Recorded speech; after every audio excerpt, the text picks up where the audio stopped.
So one of the things we need to do now is put the cross bracing in between posts. So like across there, in this corner, over there, that corner, right here, a few places over there. Got 3.6 meter lengths of 12mm threaded rod, and we got these brackets, which upon inspection, I don't think are the right ones. Mainly because when you weld these on, obviously you put weight on this, it's going to bend this plate. So, I mean, the whole thing is to stop the house from doing this, which is what it's currently doing when we're walking around up there. So, I think for now it'll get us out of trouble because we really need to get something on the ends. If I have to, I'll weld a plate across top. I am looking at getting a bar put across there instead, so we can leave these two ends open, even if we have to hatch across the middle, so we can actually have access and probably put a couple of small vehicles in here or something like that. But for now, I might just go with this, and if later on, if I have to, I can always put a plate across the top of it while it's installed anyway. So that's not overly a drama. I just won't butcher the weld when I put it in. So we'll start measuring these, get them up. We're going to do this one first, and this one. I'm going to try to nail those two in the next hour, which I think we should be able to. Yeah, let's get this happening.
Righto, so we've got some of our cross-sectional bracing in. 1, 2, 3, 4, and 5 over there.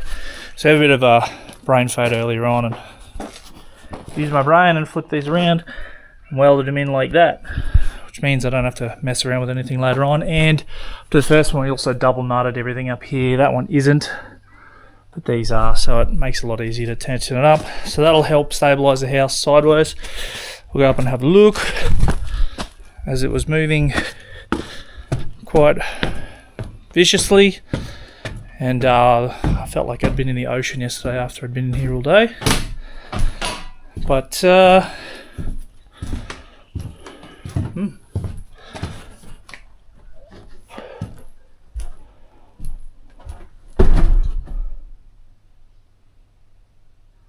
yeah, certainly way better than what it was. Not much movement there at all. There is still some more to go in longitudinally, and there is some more on this side of the house. It's going around the same pattern, but because we changed some posts around and stuff's on an angle, there's extra posts than what there would be, nothing really lines up. So we're going to have a chat to the engineer about that. In the plans, it is to tie this section of the house here into the roof. So more than likely, I mean, that's going to happen anyway, but I think what we'll end up doing is doing it down in that corner, you know, 1, 2, say 3, 4, lots across here to tie that in, as well as anything else. But yeah, we'll go from there.